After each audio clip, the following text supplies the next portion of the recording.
అందరికీ ప్రభువైన యేసుక్రీస్తు వారి పేరిట ప్రైజ్ లార్డ్. మనం ప్రభువుని ఆరాధించడానికి వాక్యం నుంచి కొన్ని మాటలను జ్ఞాపకం చేసుకుని ఆరాధనలోకి మనం ప్రవేశిస్తాం. కీర్తనల గ్రంథము 41వ అధ్యాయము 13వ వచనం. కీర్తనల గ్రంథము 41వ అధ్యాయము 13వ వచనం అందరం కలిసి చదువుకుందాం. కీర్తనల గ్రంథము 41వ అధ్యాయము 13వ వచనం. ఇశ్రాయేలు దేవుడైన యెహోవా శాశ్వత కాలము నుండి శాశ్వత కాలము వరకు స్తుతింపబడునుగాక. Amen, amen. తిరిగి హెబ్రీయులకు రాసిన పత్రిక 13వ అధ్యాయము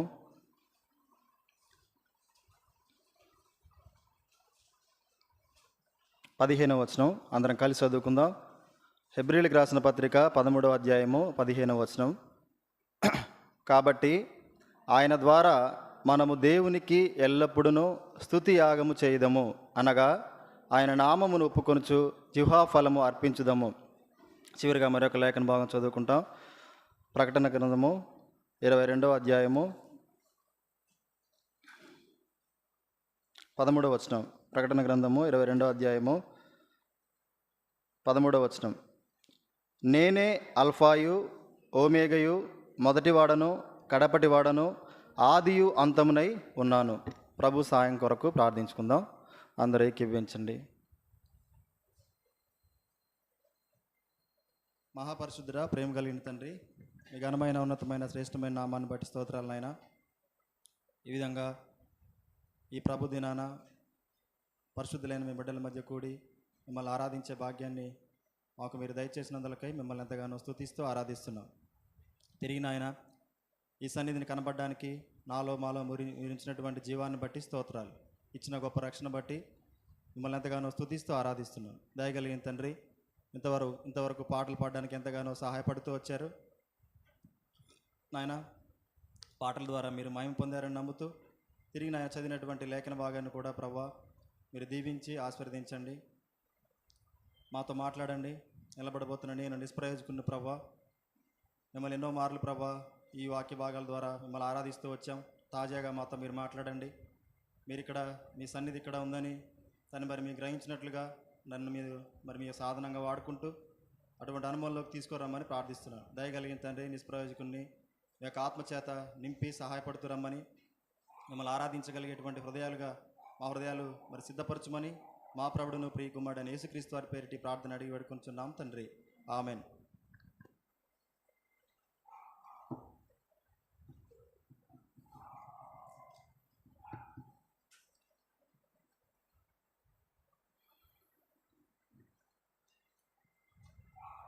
మనం చూస్తే మొదటిగా మనం చదివినటువంటి లేఖన భాగాన్ని కానీ తర్వాత చదివిన లేఖన భాగాన్ని కానీ ఈ 3 లేఖన భాగాలు కూడా మనం చూస్తే మొదటి చివరి 2 లేఖన భాగాలు కూడా మనకు ఒక విషయాన్ని తేటపరుస్తూ ఉంటాయి. ముందుగా 41వ కీర్తన మనం చూస్తే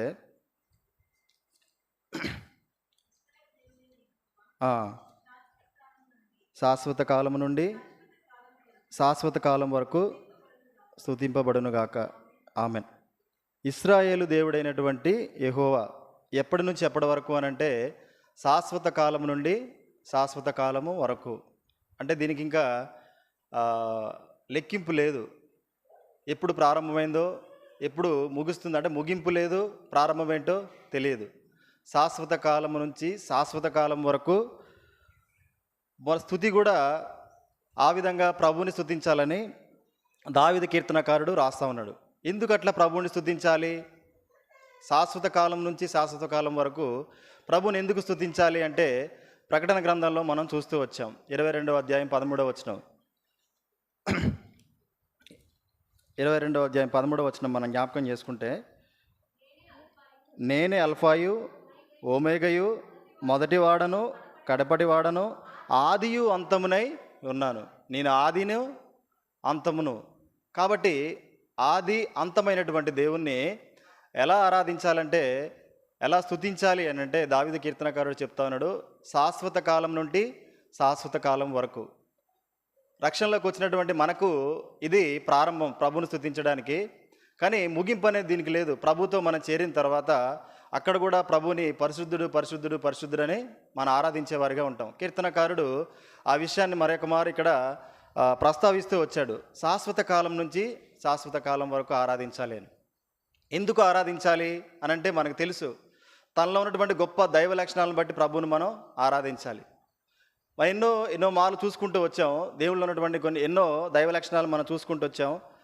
దాన్ని బట్టి యేసుప్రభు వారు ఎంత ఉన్నతుడైనటువంటి దేవుడో, మరి ఎవరికి లేనటువంటి గొప్ప గుణ లక్షణాలు కలిగినటువంటి దేవుడు, పరిశుద్ధత కలిగినటువంటి దేవుడు. అటువంటి దేవుని ఎన్నో మార్లు మనం జ్ఞాపకం చేసుకొని ఆరాధిస్తూ వచ్చాం. ఇక్కడ ఒక విషయం మనం జాగ్రత్తగా ఈరోజు ఆలోచించుకోగలిగితే, శాశ్వతుడైనటువంటి దేవుడు, ఆది అంతము లేనటువంటి దేవుడు. మరి ఆది అంతం లేనటువంటి దేవుడి వల్ల మనకేమైనా ప్రయోజనం ఉందా అని అంటే ప్రతి మనిషి ఆలోచించేది అదే కదా. దేవుడు ఎటువంటి వాడైనా సరే ఏం కావాలి మనిషికి? ఏదో ఒక ప్రయోజనం కావాలి. మరి మనం యెషయా గ్రంథం 9వ అధ్యాయం 6వ వచనంలో కూడా చూసినట్లయితే అక్కడ ఒక మాట ఉంటుంది. అందులో చాలా విధాలుగా దేవుని యొక్క క్రియలను బట్టి కొన్ని పేర్లు ప్రవక్త ఇస్తా వస్తాడు. అందులో ఒక పేరును మనం చూస్తే నిత్యుడగు తండ్రి. నిత్యుడగు తండ్రి అని నిత్యుడగు తండ్రి చాలు. నిత్యుడగు తండ్రి అంటే నిత్యము తను ఉంటాడు. అందుకే కీర్తనకారుడు 102వ అధ్యాయము 25, 27 వచనాల్లో కొంత బ్రీఫ్గా మనకు అక్కడ ఇస్తూ వస్తాడు. 102వ కీర్తన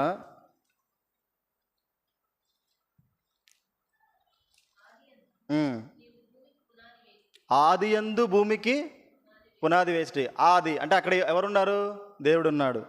చదవండి. ఆకాశమును కూడా అవి నశించును కానీ నీవు నిలిచియుందువు, అవి అన్నీ వస్త్రము వలె పాతగెలును. ఒకడు అంగవస్త్రమును తీసివేసినట్లు నీవు వాటిని తీసివేయదువు, అవి మార్చబడును. ఇక్కడ ఏంటి ఇంతగా ప్రభు చెప్తా ఉన్నటువంటి మాట ఏంటంటే, ఆకాశాన్ని ఎలా తీసివేస్తాడనంటే, ఒక వస్త్రం పాతగిల్లిపోయినప్పుడు మన ఇంట్లో తీసి ఒక దండం మీద లేకపోతే బయట ఎక్కడ ఎలా పడేస్తామో, ఈ ఆకాశం కానీ దేవుడు సృష్టించినటువంటి ప్రతీదీ కూడా ఎలా చేస్తాడంటే, దేవుడు దాన్ని అంత చాలా సింపుల్గా అలా పాతగిల్లిపోయిందని పక్క పెట్టేసినట్ట. కానీ దేవుడు ఆది నుంచి సృష్టించినటువంటి దేవుడు, ఆయన నిత్యము ఉండేటువంటి దేవుడు, అంత గొప్ప దేవుడు. తర్వాత వచనాలు మనం చూస్తే, నీవు ఏకరీతిగా నుండివాడవు, నీ సంవత్సరములకు అంతము లేదు. దేవుని యొక్క సంవత్సరాలకి అంతమే లేదు. మరి ఇటువంటి దేవుణ్ణి కలిగి ఉన్న మనము ఏంటి మన గొప్పతనం? ఉదాహరణకి ఒక మంచి ఇన్స్టిట్యూట్లో పిల్లల్ని జాయిన్ చేసినప్పుడు ఏదైనా సరే వారికి ఉన్నటువంటి ఆ కాంపిటీషన్ రంగంలో కానీ, లేకపోతే నీట్ కొరకు కానీ, లేకపోతే ఇంకేదైనా సరే యూపీఎస్సీ గురించి కానీ, ఐఏఎస్ ఐపీఎస్ అవ్వాలని కానీ మనం జాయిన్ చేసేటప్పుడు ఆ ఇన్స్టిట్యూట్ యొక్క బ్యాక్గ్రౌండ్ చూస్తాం. ఆ ఇన్స్టిట్యూట్ ఎలా ఉంటుంది, అక్కడ చదివిన వారు ఎట్లా అయ్యారు, దానికి ఉన్నటువంటి పరిమితులు ఏంటి, ఎంతగా అది అక్కడ ఉన్నటువంటి వారిని తీర్చిదిద్దుతూ వచ్చిందనే విషయాలు మనం జ్ఞాపకం చేసుకుంటాం, చాలా ఆలోచిస్తాం. అయితే అక్కడ దానికి ఉన్నటువంటి పేరును బట్టి ఆ ఇన్స్టిట్యూట్ నుంచి వచ్చేటువంటి విద్యార్థులు కూడా అలాగే తయారు కావాలని ఆశపడతాడు. ఆ ఇన్స్టిట్యూట్లో ఉన్నటువంటి ప్రతి ఒక్కరు కూడా అక్కడికి వెళ్ళిన వారిని అలాగే తీర్చిదిద్దుతారు అని ఆశపడతారు కదా. మనం చూస్తే ఎంతోమంది ఆ ఇన్స్టిట్యూట్కి వెళ్ళినప్పుడు అక్కడ నుంచి ఖచ్చితంగా జాబ్ కొడతారు అనేటువంటి ఆలోచన ప్రతి ఒక్కరికి తెలిసే అక్కడ పిల్లల్ని జాయిన్ అవ్వడం కానీ జరుగుతూ ఉంటుంది. కానీ నిత్యుడగు తండ్రి దగ్గరికి మనం వచ్చినప్పుడు మనం కూడా కొన్ని మన జీవితంలో పొందుతూ వచ్చాం. నిత్యుడగు తండ్రి తను నిత్యుడిగా ఉండడం మాత్రమే కాదు, మనకి కొన్ని నిత్యమైనవి ఇస్తూ వచ్చాడు. ఈ ఉదయకాల సమయంలో దేవుణ్ణి మనం ఆరాధించడానికి కొన్ని విషయాలు అందులో నుంచి మనం జ్ఞాపకం చేసుకుంటాం.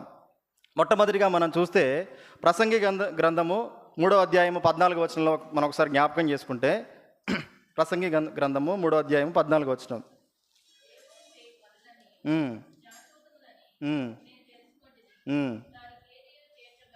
చాలమ్మ. దేవుడు చేసే పనులన్నీ కూడా శాశ్వతమైనటువంటివే, అది ఏదైనా సరే.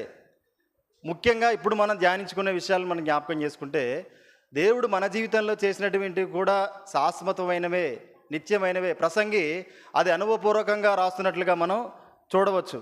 ఏంటి అయినా శాశ్వతమైనటువంటి మన జీవితంలో చేస్తూ వచ్చాడనంటే, ప్రకటన గ్రంథము 1వ అధ్యాయం 6వ వచనం మొదటి భాగంలోనే మనం చూస్తాం.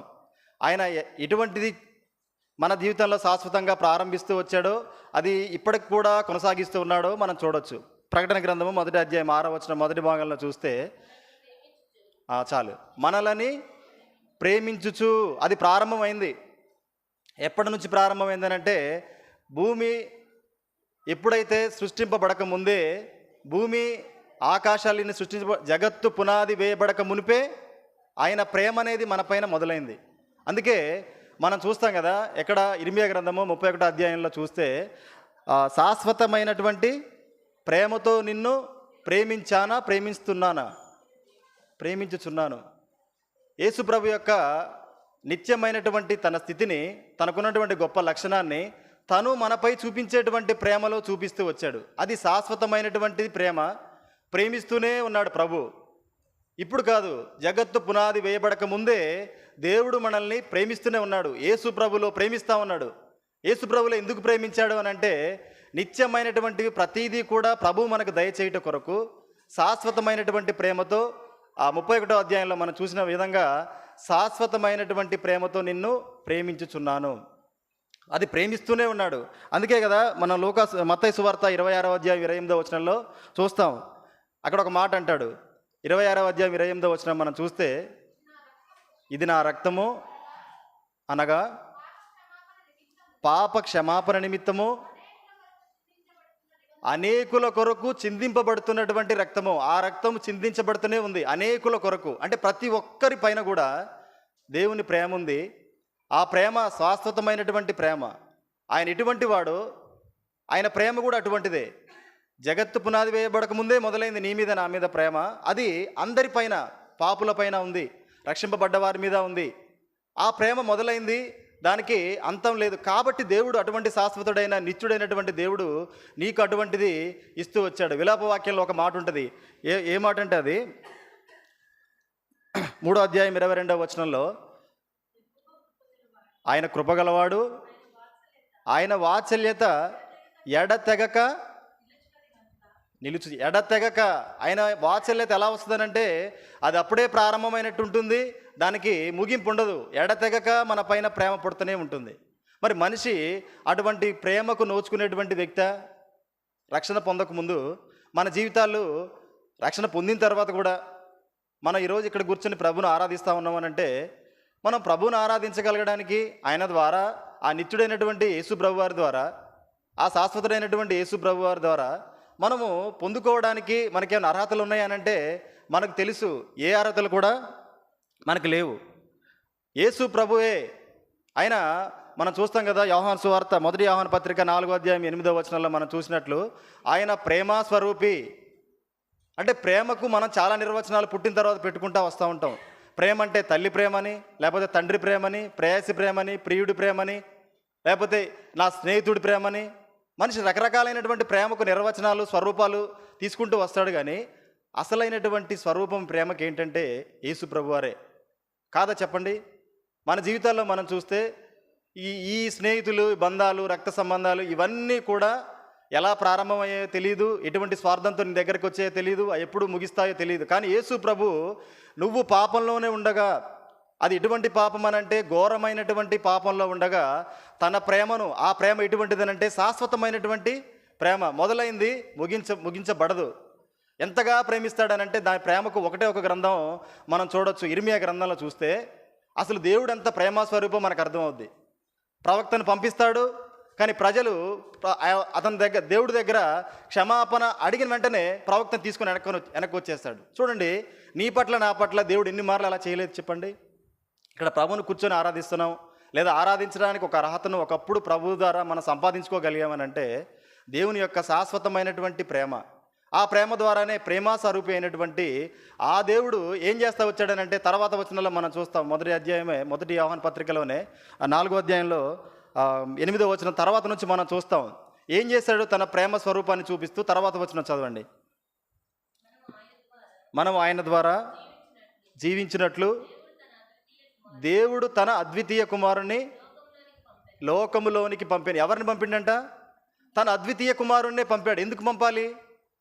ఈ పాపం మనిషి కొరకు, లెగిస్తే పాపం చేసే మనిషి కొరకు, లెగిస్తే ఆజ్ఞను అతిక్రమించేటువంటి మనిషి కొరకు, ఒళ్ళంతా ఒక రకమైనటువంటి విషయంతో నింపుకున్నటువంటి మనిషి కొరకు ఆ ప్రియకుమారుణ్ణి పంపాడనంటే ఆయన అంతటి ప్రేమ స్వరూపం కదా. అయితే మొట్టమొదటిగా యోబు ఒక మాటను అక్కడ ప్రస్తావిస్తూ వస్తాడు. యోబు గ్రంథము 15వ అధ్యాయము. ఆయన్ని ఎందుకు పంపించాడు అనంటే చూడండి, యోబు గ్రంథము 15వ అధ్యాయము 14వ వచనం. ఉమ్, ఉమ్, ఉమ్, ఉమ్, ఉమ్, ఉమ్, ఉమ్. బా, ఈ మాట మనం చూస్తే నాకు చాలా ఆశ్చర్యం వేసింది. ఎలా ఉందంట, శుద్ధుడగుటకు నరుడు శుద్ధుడు తనంతటిగా తను శుద్ధుడు కాడు. ఆయన ఏ పాటివాడు? ఆయన శుద్ధుడు కాలేడు. తర్వాత మనం చూస్తే ఏం చెప్తా ఉన్నాడు? నిర్దోషుడగుటకు స్త్రీకి పుట్టినవాడు ఏ పాటివాడు? స్త్రీకి పుట్టినవాడు కానీ మనిషి కానీ తనంతట తానుగా నిర్దోషిగా మారలేడు. అంటే మరి ఏం జరగాలి? ఇప్పుడు ఎవరో ఒకరు రావాలి. తను స్త్రీకి పుట్టకూడదు, మనుషుడై ఉండకూడదు. అటువంటి సమయంలో ఇక్కడ ఇంకొక మాట ప్రభు ఇస్తా ఉన్నాడు. అనొచ్చు కదా, మరి దేవదూతలు నీ చేతిలో ఉన్నారు కదా, వారిని పంపించవచ్చు కదా అని అంటే చూడండి, ఇక్కడ ఆలోచించుము, ఆయన తన దూతల యందు నమ్మిక ఉంచలేదు. ఎందుకు? ఈ కార్యం తలపెట్టడానికి దేవుడు దూతల మీద నమ్మిక ఉంచలా. అంటే వారు ఎక్కడ చిన్న తప్పు చేసినా నా బిడ్డలందరూ కూడా అపవాదితో పాటుగా నరకంలో ప్రవేశించబడతారు. కాబట్టి వీళ్ళందరూ కాదు, నేనే, నా ప్రియ కుమారుడే ఈ భూమి మీదకి వెళ్ళాలి. ఎలా వెళ్ళాలనంటే స్త్రీ గర్భం ద్వారా కాదు, పరిశుద్ధాత్మ ద్వారా ఈ లోకంలోకి ప్రవేశించాలి. మనుష్య దైవ కుమారుడిగా భూమి మీద ఉండాలి, పరిశుద్ధుడిగా జీవించాలి, ఎన్నో శ్రమలు అనుభవించాలి. నిర్దోషుడగుట తన వల్ల కాదు, నీతిమంతుడిగా ఉండడం తన వల్ల కాదు. ఈ దూతలను పంపించినా సరే ఆ లూసిఫర్ వల్ల ఏమైపోతారు?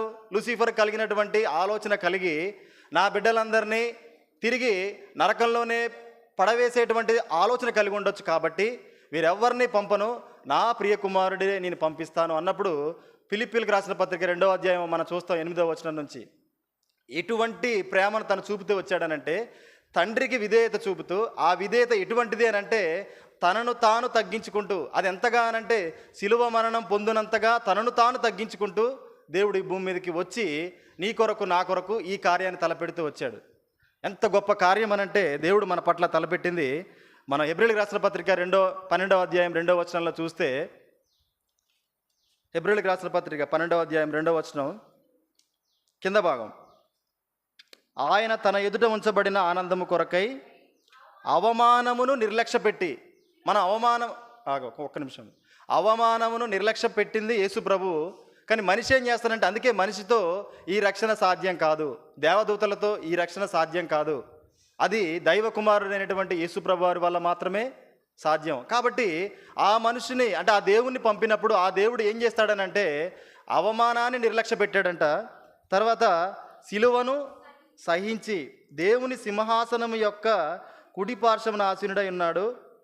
తర్వాత కింద భాగంలో మనం చూస్తే పాపాత్ములు తనకు వ్యతిరేకముగా చేసిన తిరస్కారమంతయు ఓర్చుకొనిన ఆయనను తలంచుకోడి.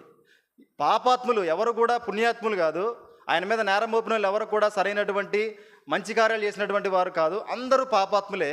వారు కూడా యేసు ప్రభు వారి మీద వ్యతిరేకంగా తిరస్కారం చేసినా సరే దానంతటిని కూడా ఓర్చుకుంటూ వచ్చాడంట. ఎందుకు ఓర్చుకుంటూ వచ్చాడు?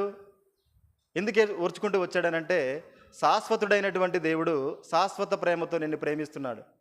ఆ ప్రేమను బట్టే దేవుడు నిన్ను నన్ను ఇక్కడికి నడిపిస్తూ వచ్చాడు. మనలో ఏ గొప్ప గుణం కూడా లేదు. అదే యోబు 25వ అధ్యాయంలో ఒక మాట రాస్తాడు. యోబు గ్రంథము 25వ అధ్యాయము 4-6 వచనాల్లో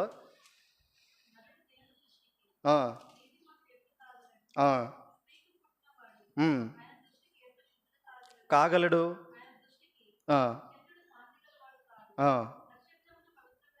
కావు,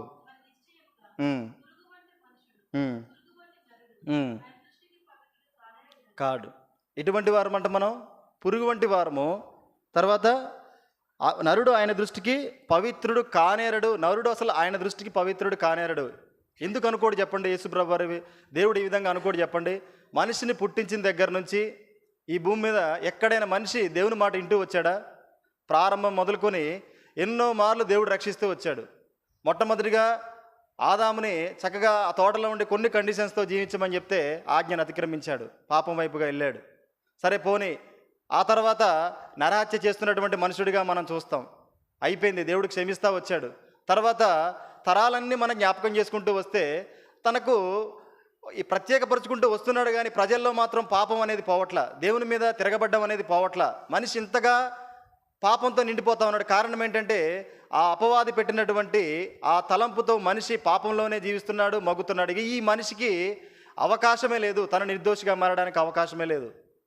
దూతలను పంపించే ఆలోచన కూడా ప్రభువుకు లేదు. కాబట్టి తనే ఈ భూమి మీదకి వచ్చాడు, మనిషి రూపేణ అన్నీ భరిస్తూ వచ్చాడు.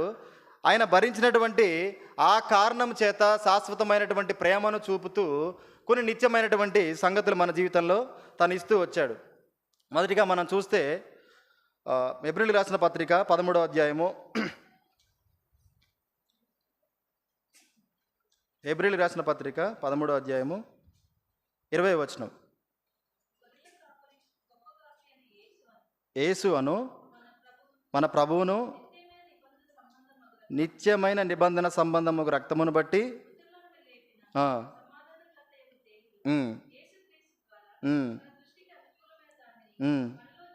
చాలు. నిత్యమైనటువంటి నిబంధన యేసుప్రభు వారిది ప్రతిదీ కూడా నిత్యమైనటువంటివి మన జీవితాల్లో చేస్తూ వచ్చాడు. అందుకే దేవుడు చాలా మార్లు చెప్తా ఉంటాడు, నా రాజ్యమును నా నీతిని మీరు వెతకండి, అది నిత్యమైంది అని. అంటే మనిషి అయినా సరే ఈ భూమి మీద ఆశపోక మనం ఏం చేస్తూ ఉంటామంటే అన్నీ కూడా లోకానుసారమైనటువంటి అడుగుతాం. కానీ ప్రభువు కూడా ఇస్తాడు. దేవుడు ఇక్కడైనా సరే పైన ఉంచాలని దేవుడు మనల్ని ఆశపడతా ఉంటాడు.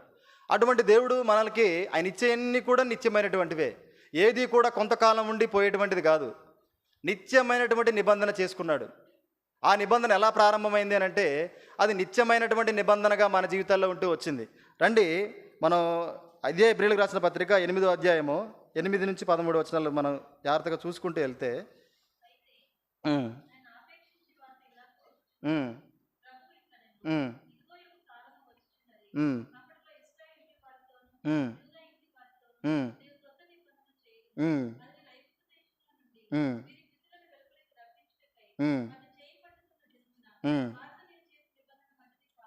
చాలక్క. అప్పుడు ఒక నిబంధన చేశాడు. మరలా అక్కడ రాయబడినటువంటి ప్రవచనాన్ని ఇక్కడ హెబ్రీ గ్రంథకర్త ప్రస్తావిస్తూ వచ్చాడు. నేను ఒక నిబంధన చేస్తాను, అది క్రొత్త నిబంధన. ఆ నిబంధన ఎలా ఉంటుందనంటే నిత్యమైనటువంటి నిబంధన. ఇక ఆ నిబంధనకి ముగింపు అనేది ఉండదు. ఆ నిబంధన ద్వారా పాపులు రక్షింపబడతారు, రక్షణ జీవితాన్ని అనుభవిస్తారు. కాబట్టి 12వ వచనం నుంచి మనం చూసుకుంటూ వెళ్తే ఏంటి ఆ నిబంధనలో ఉన్న ప్రాముఖ్యమైన సంగతి అని అంటే దోషముల విషయమై దయగలిగి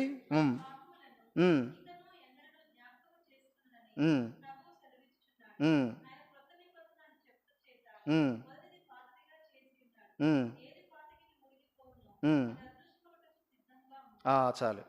ఆయన క్రొత్త నిబంధన అని చెప్పుడు చేత మొదటిది పాతదిగా చేసి ఉన్నాడు. ఏంటి క్రొత్త నిబంధనలో ఉన్నదనంటే మనిషి దోషముల విషయమై దేవుడు దయగలిగి ఉన్నాడు.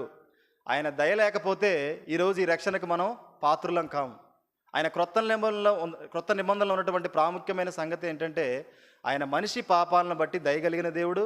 ఆ పాపాలను జ్ఞాపకం చేసుకునే దేవుడు కూడా తను కాదు. అటువంటి దేవుడు శాశ్వతుడైనటువంటి దేవుడు నిత్యమైనటువంటి నిబంధన నీ పట్ల నా పట్ల చేస్తూ వచ్చాడు. ఆ నిబంధన ఎలాంటిది అనంటే ఇదే ప్రవచనాన్ని మనం 31లో చూస్తాం. ఇర్మియా గ్రంథం 31, 34 వచనాల్లో మనం చూస్తాం.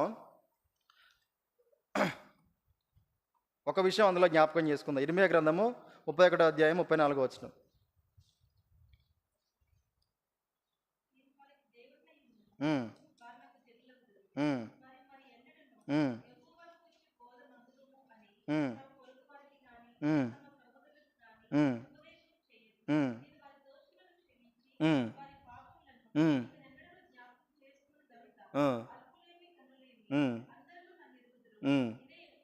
చాలు. చూడండి, అటువంటి ఒక నిత్య నిబంధన ద్వారా ఈరోజు మనము ఈ పరిశుద్ధ స్థలంలో పరిశుద్ధ దేవుని మధ్య జనాంగంలో మనం కూర్చోగలుగుతా ఉన్నాం. ఈ నిబంధన గొప్పతనం ఏంటంటే ఆ పాపాలు దోషాలన్నిటి కొరకు ఇది ఒక మాట మనం చూస్తాం. మన బల్లకి ముందు ఒక మాట చదువుకుంటాం. కొరింథీయులకు రాసిన పత్రిక 11వ అధ్యాయము అందులో ఒక మాట ఉంటుంది, నా రక్తము వలనైనా క్రొత్త నిబంధన. ఆయన రక్తం ద్వారా ఏమొచ్చిందనంటే దోషంతో నిండిపోయినటువంటి మనిషిని విమోచిస్తూ వచ్చాడు. ఆ నిబంధన ప్రతి పాపికి ఏం చేస్తూ వచ్చిందనంటే ఒక క్రొత్త జీవితాన్ని ఇస్తూ వచ్చింది. తన పాపపు జీవితాన్ని తిరిగి మరలా దేవుడు గుర్తుపెట్టుకోనని చెప్తా వచ్చాడు. ఇదే నిబంధన దేవుడు చేయకుండా ఉంటే మనిషి పాపంలోనే ఉండేవాడు. పాపపు భారం పోయిందనే నిశ్చిత ఉండేదే కాదు. నిత్యమైనటువంటి నిబంధన, ఇది నిత్యమైన నిబంధన. దేవుడి దగ్గరికి వెళ్ళే వరకు కూడా ఈ నిబంధన అనేది కొనసాగుతూనే ఉంటుంది. నిత్యుడైనటువంటి దేవుడు నీ పట్ల నా పట్ల చేసినటువంటి నిత్య నిబంధన ఇంతగా మన జీవితాలను ఆయన దగ్గర చేరు వరకు నడిపిస్తుంది. చివరికి ఒక మాట చదువుకుందాం. యెషయా గ్రంథము 55వ అధ్యాయం 3వ వచనం. ఈ అంశంలో చివరి మాట చదువుకుందాం. 55వ అధ్యాయము 3వ వచనం.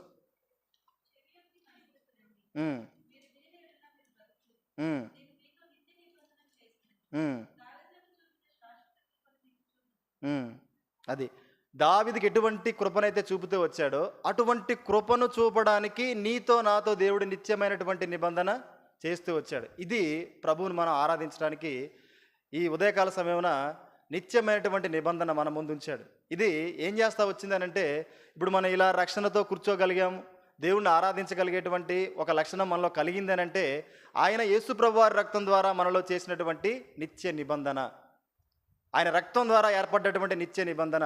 ఆయనే రక్తం చిందించకపోతే, ఆ పరిశుద్ధుడే రక్తం చిందించబడకపోతే, ఆ రక్తం చిందించబడకపోతే నీకు నాకు ఈ నిబంధన లేదు.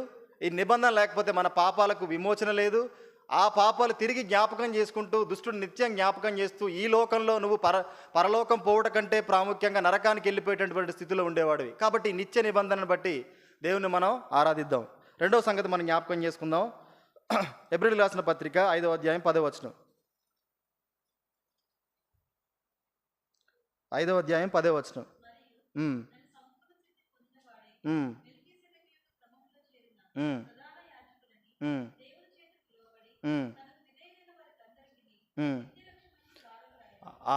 అతను ప్రధాన యాజకుడిగా ఉంటూ దేనికి కారకుడాడంట? నిత్యుడైనటువంటి. చూడండి, ఆయన ఇచ్చేవన్నీ కూడా నిత్యమైనటువంటివే. మనిషి రక్షణ కొంతకాలం కాపాడుతుందేమో.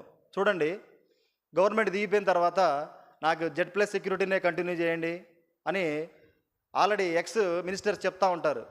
నాకు ఎక్కువ థ్రెట్ ఉంది, అదే రక్షణ కొనసాగించదు గవర్నమెంట్. అంటే వాళ్ళ భయం చూడండి. కానీ దేవుడు రక్షణ ఎలా ఉందనంటే నిత్యమైనటువంటి రక్షణ, కొంతకాలం ఉండి ఆగిపోయేది కాదు. నా చిన్నప్పుడు మా ఊరిలో ఎలా ఉండేదనంటే ఊరిలో కొంచెం తెలిసినటువంటి వ్యక్తులు, బయట తిరిగే పలుకుబడి ఉన్న వ్యక్తులు ఏం చేసేవాళ్ళు అంటే స్టేషన్లో మంచిగా ఎస్ఐతో మంచి రిలేషన్ పెట్టుకునేవాళ్ళు, రాజకీయ నాయకులతో రిలేషన్ పెట్టుకునేవాళ్ళు. ఆ ఎస్ఐ ఉన్నంత వరకు ఎలా ఉండేదనంటే ఊరిలోకి వచ్చినప్పుడు వారి దగ్గరే కలిసేవాడు. వాళ్ళ మీదకి ఎవరైనా వెళ్ళాలన్నా సరే అమ్మ భయపడేవాళ్ళు అనమాట. అంటే ఏంటి, ఇతనికి ఎస్ఐ తెలుసు, ఏదైనా సరే కొంచెం ఆయనతో మనం వాదన పెట్టుకున్నా ఆ ఎస్ఐ వస్తాడు, మనం ఏదో విధంగా బెదిరియటమో కొట్టడమో చేస్తాడు అనుకునేవాళ్ళు. కామ్గా ఉండేవాళ్ళు. ఎస్ఐ ట్రాన్స్ఫర్ అయ్యేదా కామ్గా ఉండేవాళ్ళు. ఎప్పుడైతే ఎస్ఐ ట్రాన్స్ఫర్ అయ్యాడో వాడింటికి మీద వీడి గొడవ. ఎందుకంటే ఆయన వెళ్ళిపోయాడు, మనకు మళ్ళీ తెలిసిన ఎస్ఐ లేడు, ఆయనకి తెలవడానికి టైం పట్టుద్ది. ఈ వరకు మనం గొడవ పెట్టుకున్నా ఏం కాదు. దేవుడిచ్చే రక్షణ ఇటువంటిది కాదు.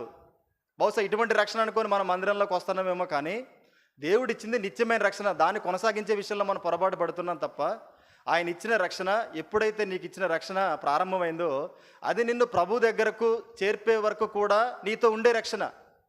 ఆ రక్షణకు ఏంటి సాదృశ్యం అనంటే ఆయన రక్తంతో నేను కొంటూ వచ్చాడు, అపవాది నుంచి నేను విడిపిస్తూ వచ్చాడు. ఒక్కసారి విడిపించబడ్డటువంటి నువ్వు తిరిగి అపవాది చేతిలోకి వెళ్లకుండా ఉండగలుగుతూ ఉన్నావనంటే అది నీకు నాకున్నటువంటి జ్ఞానం కాదు, ఆత్మీయత కాదు. దేవుని యొక్క ఆత్మ సహాయం చేత ఆయన రక్షణ వలయంలా నీ చుట్టూరా ఉంటూ అది కాపాడుకుంటూ ఆయన దగ్గరికి తీసుకెళ్తాడు. అటువంటి ఆశ ప్రయాస కలిగినటువంటి మనిషి ఈ నిత్యమైనటువంటి రక్షణను కొనసాగిస్తా ఉన్నాడు. దేవుడు ఇచ్చినటువంటి రెండవది నిత్యమైనటువంటి ఈ రక్షణ. అందుకే ఇంకో మాట చదువుకుందాం. 51వ అధ్యాయము యెషయా గ్రంథము 6వ అధ్యాయం 6వ వచనం. యెషయా గ్రంథము 51వ అధ్యాయము 6వ వచనం.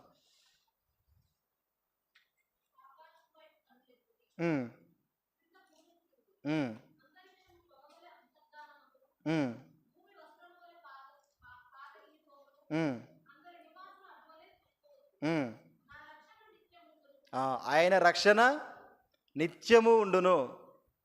అటువంటి రక్షణ మనం పొందుకుంది. ప్రభువా నాకు ఇచ్చినటువంటి రక్షణ ఇంత గొప్పదా? మనకు తెలుసు ఈ రక్షణ అంటే రక్షింపబడ్డావా, రక్షింపబడ్డాను. ఆ రక్షణ ఎప్పటివరకేనంటే మనిషి చెప్పేటువంటి స్థితిలో లేడు. ఆరాధించేవారు కానీ స్వార్థ చెప్పేవారమైనా సరే ఇది నిత్యమైనటువంటి రక్షణ దేవుడు నీకు నాకు ఇచ్చింది.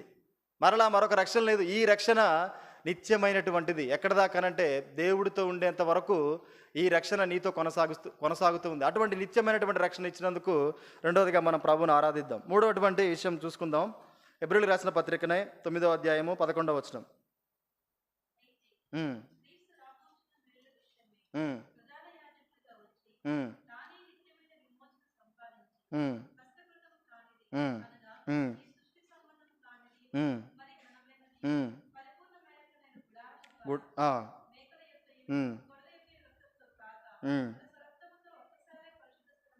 ప్రవేశించును. చాలు. అసలు ఈ ప్రధాన యాజకుడు అనే పాత్ర గురించి మనం ధ్యానించుకుంటే యేసు ప్రభువారు దాన్ని నిర్వహించినటువంటి విధానం చూస్తే ఎంత అద్భుతంగా ఉంటుంది. కొన్ని సంగతులు మనకి ఇప్పుడు అవసరం లేని పక్కన పెట్టి ఈ విషయాన్ని మనం జ్ఞాపకం చేసుకుంటే, తను చేసినటువంటి ప్రధాన యాజకత్వం ద్వారా ఏమవుతూ వచ్చిందనంట, రాబోవుచున్న మేలుల విషయమై ప్రధాన యాజకుడుగా వచ్చి, తానే ప్రధాన యాజకుడుగా వచ్చి, మనకు తెలుసు ప్రధాన యాజకుడు అంటే ఏం చేయాలి, ఏ కార్యాన్ని నిర్వర్తించాలి. ప్రధాన యాజకుడు అంటే మొట్టమొదటిగా ప్రతి ఒక్కరి పాపాన్ని కూడా అక్కడ బలిచ్చి తీసివేయాలని అంటే మొట్టమొదటిగా ప్రధాన యాజకుడు ఏం చేయాలి, తన పాపాలను బట్టి బలి అర్పిస్తూ ఉండాలి. అది నిత్యము జరుగుతూనే ఉండాలి. కానీ యేసు ప్రభువారు పరిశుద్ధుడిగా ఉండట కారణం చేత ఆయన పరిశుద్ధతను బట్టి నిత్యమైనటువంటి విమోచన నీకు ఇస్తూ వచ్చాడు. అది ఎలా అనంటే పరిపూర్ణమైనది, ఆ యొక్క రక్షణ పరిపూర్ణమైనది. తర్వాత నిత్యమైన విమోచన సంపాదించి హస్తకృతము కానిది, అనగా ఈ సృష్టి సంబంధము కానిది మనకిచ్చినటువంటి ఇది, ఈ విమోచన సృష్టి సంబంధమైనటువంటిది కాదు. యేసు ప్రభువారి యొక్క రక్తాన్ని ఈ సృష్టి సంబంధం కానిది మరి ఘనమైనది పరిపూర్ణమైనది అయిన గుడారం ద్వారా మేకల యొక్కయు కోడెల యొక్క రక్తముతో కాక తన స్వరక్తముతో ఆయన ప్రవేశించాడంట. ఎందుకు ప్రవేశించాడు అనంటే దేవుడు ఒకటి అనుకున్నాడు, నా కుమారుని నేను పంపించాలి. దేవదూతలు వద్దు, మనుషులకు ఆ శక్తి లేదు, స్త్రీకి పుట్టినటువంటి వారు అస్సలు కూడా పరిశుద్ధులు అవ్వడానికి వారి వల్ల కాదు. అంటే నా కుమారుడిని పంపించాలి. ఆ కుమారుడు ఏం చేయాలి, అక్కడ శ్రమలు అనుభవించాలి, వారి పాపాలను బట్టి శ్రమను అనుభవించాలి, ఖచ్చితంగా వారు స్త్రీలలో మరణించాలి, రక్తం కార్చాలి. ఆ రక్తము ప్రతి ఒక్క మనిషి విమోచన కొరకు తీసుకొని ఇక్కడికి రాబడాలి. అది ఎటువంటిది అనంటే మోషేకి చెప్పబడినటువంటి గుడారం కాదు, అది కనబడినటువంటి గుడారం ఉంది. ఆ గుడారం అంటే తండ్రి అయినటువంటి దేవుడి దగ్గరికి, ఇది నా కొరకు, ఇది సీనన్న కొరకు, ఇది సాగరన్న కొరకు, ఇది గిరిప్రసాద్ అన్న కొరకు, వీరందరి కొరకు నేను చిందించినటువంటి రక్తం అని అప్పుడున్నటువంటి అహరోను కాలంలో ఉన్నటువంటి యాజకుల వలె యేసు ప్రభువారు పరిశుద్ధుడిగా తన రక్తాన్నే మనందరి పాపాల కొరకు అక్కడికి తీసుకొని వెళ్ళాడంట. అట్లా ఇచ్చినటువంటి విమోచన ఇది. ఆ విమోచన ద్వారా ఏంటంటే మేకల ద్వారానో, తర్వాత కోడిని బలించడం ద్వారా వచ్చినటువంటి రక్తం ద్వారానో మనం పాపాలు పొయ్యాయనే అనుకుంటాం తప్ప నిశ్చేత లేదు. కానీ యేసు ప్రభువారి రక్తం ద్వారా విమోచనే, అంటే మరలా తిరిగి అటువంటి పాపాన్ని గుర్తు తెచ్చుకోవడానికి అవకాశం లేదు. సంపూర్ణమైనటువంటి విమోచన మనకిస్తూ వచ్చాడు. ఈ విషయమే ప్రభుని మనం ఆరాధిస్తాం. తిరిగి రండి, గలతీలో కూడా ఒక మాట చూసుకుందాం. దాని నిమిత్తం గలతీలకు రాసిన పత్రిక 1వ అధ్యాయం 4వ వచనం. గలతీలకు రాసిన పత్రిక 1వ అధ్యాయము 4వ వచనం.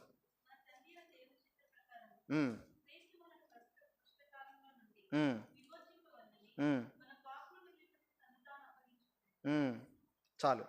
ప్రస్తుతపు దుష్టకాలంలో నుండి విమోచింపవలనని, ఇది మనుషులుగా ఉన్నటువంటి మనందరి కొరకు పరిశుద్ధుడైనటువంటి దేవుడు రక్తాన్ని కార్చడం ద్వారా ఈ విమోచన, ఈ నిత్యమైన విమోచన ప్రభు మనకు ఇస్తూ వచ్చాడు. ఆ కారణం చేత ఈ విమోచన సాధారణంగా వచ్చింది కాదు. యేసు ప్రభువారు ఆ శిలువలో ఎంతగా శ్రమిస్తే, ఎన్ని శ్రమలు అనుభవిస్తే చూడండి. మనం మొట్టమొదట చదువుకున్న ప్రతిదీ సహిస్తూ వచ్చాడు. ఉమ్మి వేశారు, కొరడా దెబ్బలు కొట్టారు, తలకు ముళ్ళ కిరీటం పెట్టారు, చేతులకు మేకులు, కాళ్ళకు మేకులు. ఎంతగా హింసించారనంటే నానా రకాలైనటువంటి మాటలు. ఆ మాటలన్నీ కూడా పడుతూ, ఉమ్మివేయబడుతూ, రక్తం చిందిస్తూ నీ కొరకు నా కొరకు ఆ శిలువలో నిలబడ్డాడు. ఎందుకు అనంటే నీకు విమోచన ఇవ్వడానికి. ఆ విమోచన, నిత్యమైన విమోచన నిత్యుడకు దేవుడు నీకు నాకు ఇచ్చాడు. ఆ కారణాన్ని బట్టి దేవుని మనం ఆరాధిస్తాం. తర్వాత 2వ తెస్సలోనికలు 2వ అధ్యాయము 16వ వచనం. తెస్సలోనికి రాసిన పత్రిక 2వ పత్రిక 2వ అధ్యాయము 16వ వచనం.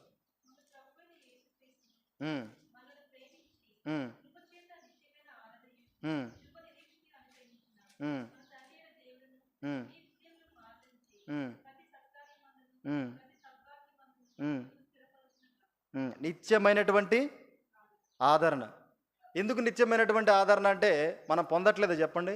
యేసు ప్రభులో మన రక్షణ పొందిన తర్వాత ఎన్నో మార్లు మనం పడిపోలా, దుష్టుడు ఎన్నిసార్లు మనం మోసగించలా, అయినా సరే దేవుని సన్నిధికి వచ్చి మన ప్రభువుని ఆరాధించగలుగుతున్నామనంటే మనకి ఏం కష్టాలు రాలేదా, ఏమి ఇబ్బందులు కలగలేదా? ఎన్నో ఇబ్బందులు కలుగుతూ వచ్చాయి. కానీ దేవుని యొక్క మాట మనల్ని ఏం చేస్తూ ఉంది? ఆదరణ. ఇది ఎప్పటి వరకు అని అంటే ఈ ఆదరణ నువ్వు ప్రభు వరకు చేరే వరకు కూడా ఈ ఆదరణ. ఇది నిత్యమైనటువంటి ఆదరణ. దేవుడికి సమస్తము తెలుసండి. ఒక రక్షణ పొందినటువంటిది నా కుమారుడు ఈ భూమి మీద నివసించాలంటే తను వచ్చే వరకు తనకి ఏవి కావాలో దేవుడికి తెలుసు. కాబట్టి దేవుడు ఏం చేస్తూ వచ్చాడనంటే ప్రతిదీ నిత్యమైనది ఇస్తూ వచ్చాడు. తను ఇక్కడ కొనసాగాలి అని అంటే తనకు ఆదరణ కావాలి. అది ఎలా ఉండాలి అని అంటే నిత్యంగా కొనసాగాలి. నా దగ్గరకు వచ్చే వరకు ఆ ఆదరణ ఉండాలి. పడిపోతాడు కొన్ని మార్లు, ఆర్థిక పరిస్థితులను బట్టి పడిపోతాడు, కుటుంబ పరిస్థితులను బట్టి పడిపోతాడు, ఒకసారి రోషాన్ని బట్టి, గర్వాన్ని బట్టి, రకరకాల పరిస్థితుల్లో పడిపోతాడు. అప్పుడు నేను ఏం చేయాలి అని అంటే తన ఆత్మను, యేసుప్రభు వారు చెప్తారు కదా ఒక మాట, నేను వెళుతున్నాను, ఆదరణకర్త అయినటువంటి ఆత్మను మీ మధ్యలోకి వస్తాడు. అతను ఏం చేస్తాడు? సర్వసత్యంలోని మిమ్మల్ని నడిపిస్తాడు. ఆదరణకర్తనే ఉంచాడు. తన ఆదరణకర్త అయినటువంటి ఆత్మను మనతో ఉంచడం ద్వారా ఆ ఆదరణకర్త అయినటువంటి ఆత్మకు తెలుసు నువ్వు ఎక్కడ అలిగావో, ఎక్కడ కోపడుతున్నావో, ఎక్కడ నష్టపోయావో, ఎక్కడ వేదన చెందుతా ఉన్నావో దేవుడికి తెలుసు. ఆత్మస్వరూపి కనుక సమస్తమును గ్రహించి నీ కావలసిన మాటలు దేవుడు అనుగ్రహిస్తూ ఆదరిస్తూ ఉన్నాడు. ఇది మనిషి ఇచ్చే ఆదరణ కాదండి. చాలామంది మనుషులు ఆదరణ కలిగిన మాటలు మాట్లాడతారు మన ముందు, కానీ పక్కకి వెళ్ళిన తర్వాత ఏం మాట్లాడతారో మన హృదయానికి తెలుసు. వాళ్ళు ఏం మాట్లాడుకుంటారో కూడా తెలుసు మనకి. కానీ మనిషి చూడండి, మనిషి ఆలోచన ఎలా ఉంటుందంటే అప్పుడు మాట్లాడిన ఆదరణ మాటలను బట్టే మనం మనిషి దగ్గర సాటిస్ఫై అవుతాం తప్ప దేవుడిచ్చే ఆదరణ బట్టి మనం జ్ఞాపకం చేసుకోం. కానీ దేవుడిచ్చేది నిత్యమైనటువంటి ఆదరణ. ఇది ఎన్నోసార్లు పౌలు అనుభవిస్తూ వచ్చాడు. ఆ ఆదరణ ద్వారానే నేను కొనసాగుతున్నా అని తన పత్రికల్లో నిరంతరం రాస్తూ వస్తాడు. ఎన్నో మార్లు కూడా అది మనం చూస్తాం. 15వ అధ్యాయం 6వ వచనం రోమిలికి రాసిన పత్రికలో కానీ, 1 కొరింథీ 1వ అధ్యాయం 3వ వచనంలో కానీ మనం ఇవన్నీ ధ్యానించుకుంటూ వెళ్తా ఉంటే దేవుడిది నిత్యమైనటువంటి ఆదరణ అని ఎలా చెప్పగలము అనంటే పౌలు జీవితం సాక్ష్యంగా మనకు కనిపిస్తూ ఉంటుంది. ఆయన ఇచ్చినటువంటి నిత్యమైన ఆదరణ ద్వారా మనం ప్రభు దగ్గరకు చేరగలుగుతా ఉన్నాం. ఈ ఆదరణ లేకపోతే మనకు నష్టం. ఈ నిత్యమైనటువంటి రక్షణ లేకపోతే మనం ఈ లోకంలో కొనసాగలేము. నిత్యమైన విమోచన లేకపోతే కొనసాగలేము. నిత్యమైన నిబంధన లేకపోతే లేదు, నశించిపోయే అవకాశం ఉంది. కాబట్టి దేవుడిని ఇచ్చాడు, తన రక్తం ద్వారా ఇవన్నీ కూడా మనకు దేవుడు అనుగ్రహిస్తూ వచ్చాడు. ఇచ్చినటువంటి నిత్యమైనటువంటి ఆదరణ బట్టి ప్రభువును మనం ఆరాధించాలి. ఇంకా 2 సంగతులు మనం జస్ట్ అలా గుర్తు చేసుకొని ముగించుకుందాం. మనకు తెలుసు దేవుడిచ్చినటువంటి మరొకటిది నిత్య జీవము.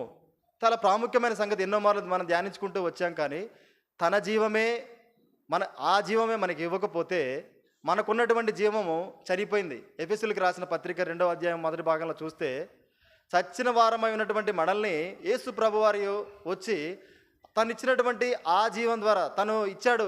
ఆ జీవాన్ని మనం కొనసాగించుకుంటూ వెళ్ళడం ద్వారా మనం ఈ రక్షణ సరైన విధంగా ఈ కాలంలో మనం కొనసాగించుకోగలుగుతా ఉన్నాం. అటువంటి నిత్య జీవాన్ని ఇచ్చినటువంటి దేవుడిగా మనం ఆరాధించాలి. తర్వాత పేతురు పత్రిక 1 పేతురు పత్రిక 5వ అధ్యాయము 10వ వచనం, నిత్యమైనటువంటి మహిమ మన ముందుంది. పేతురు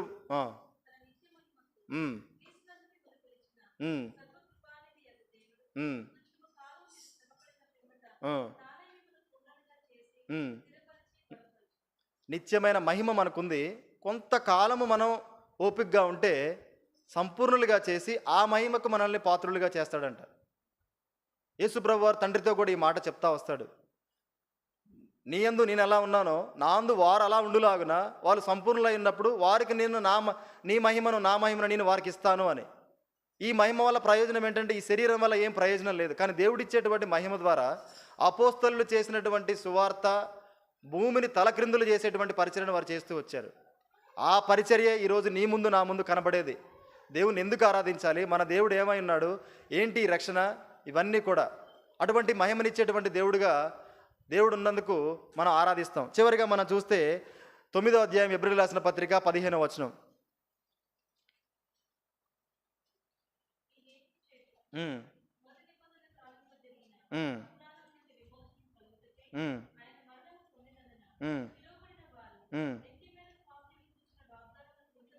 పిలువబడిన వారు నిత్యమైనటువంటి స్వాస్యం.